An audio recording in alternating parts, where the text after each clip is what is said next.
Hey guys, it's Shadow. Let's have a look at the balance changes for the Area 1 civs coming to the Return of Rome DLC. I'll be comparing these to the definitive edition of Area 1.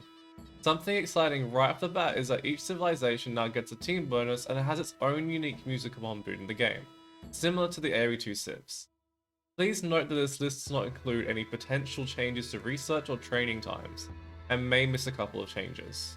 Let's begin.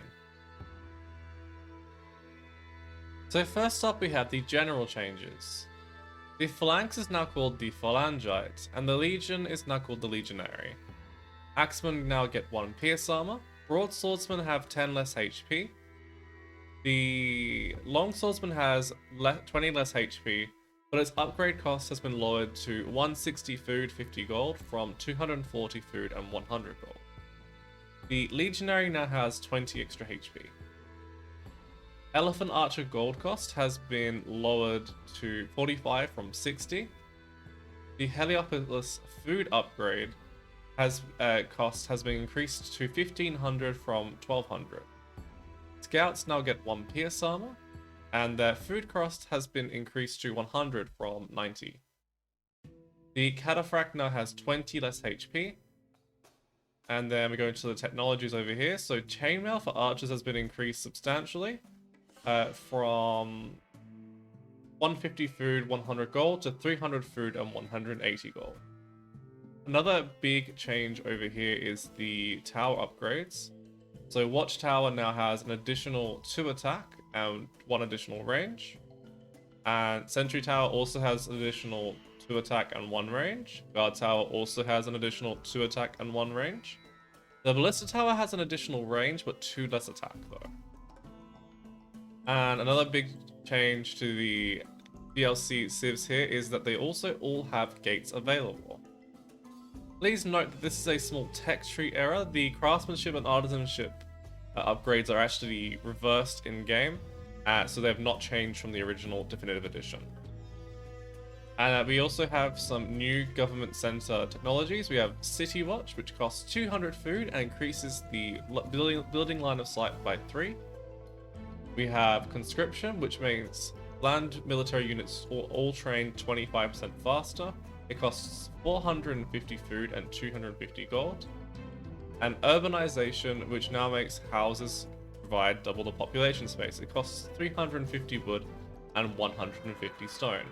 And now we have a big change to the temple. Sacrifice, which used to be able to let you delete your monk to get an instantaneous conversion, has been removed and replaced by Theocracy.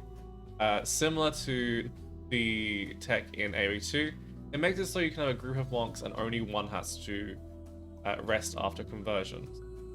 Another big change to the civs here is that the trade boat has been moved from the Stone Age to the Bronze Age. It now costs 75 wood and 60 gold. That is changed from just 100 wood. And it also, now you can make trade carts which cost the same amount of resources, and this allows greater trading in-game. Now we move on to the civ-specific changes.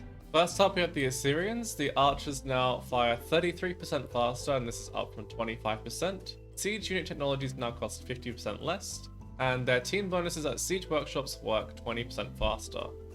As a result of these changes, they do lose access to alchemy though.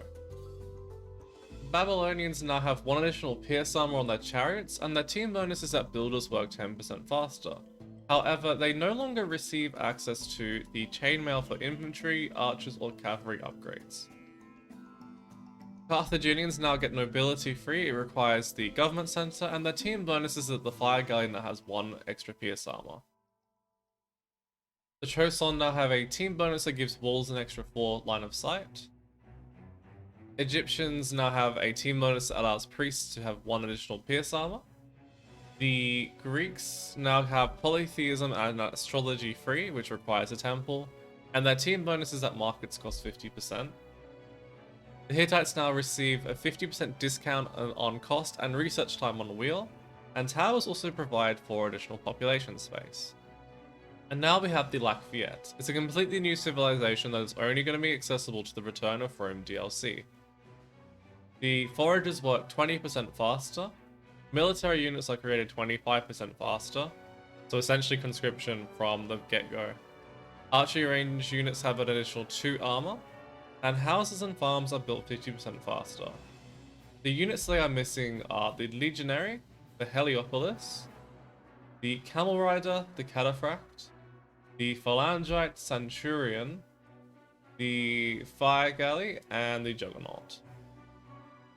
They are missing these technologies, so the Chainmail for infantry, Tower Shield, Ballista Tower, Siegecraft, Aristocracy, Engineering, Urbanization, Mysticism, Polytheism, Afterlife, Monotheism, and Fanaticism. The TLDR of this is that they have fantastic archers, mediocre infantry, good cavalry, decent siege, terrible monks, and decent defenses.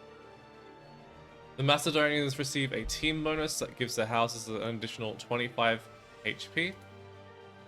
The Minoans farm bonus now no longer gives 60 additional food, but farmers work 10% faster instead. Their team bonus is that docks cost minus 20%.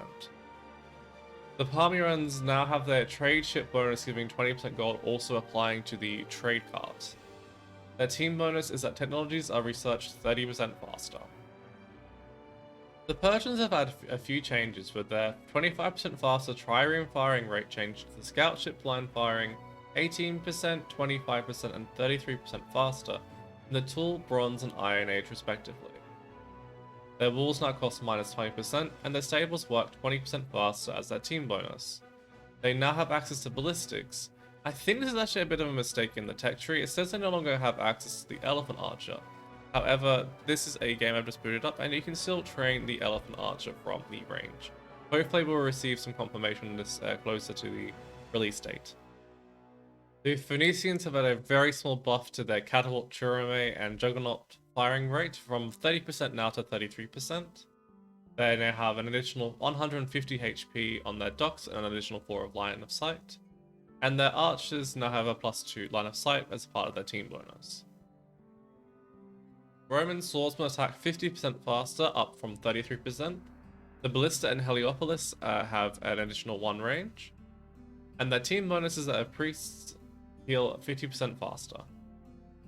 The Shang now have a cavalry line bonus that makes them attack 10% faster, and their town centers now provide an additional 4 population space. The Sumerians now have their Stonefire line firing 45% faster, up from 30%. The camels now receive 1 additional pierce armor, and their team bonuses at the town centers now cost 25% less. The Yamato have had their villager bonus removed and instead changed to the fishing boats working 20% faster instead. The stable and archery range upgrades now cost minus 30%, and stables and archery ranges cost minus 33% wood as their team bonus. Another big change that I have not mentioned just yet is that you can actually garrison your town centers and towers in the AoE 2 DLC.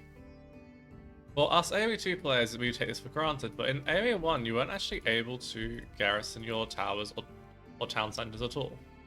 The additional villagers in these towers do not provide any additional damage though, and the town center does not actually fire upon enemies. But that does it for the balance changes for the AoE 1 civs coming to the Return of Rome DLC. Like this video if you enjoyed it and subscribe to see more, and I'll see you soon with another one.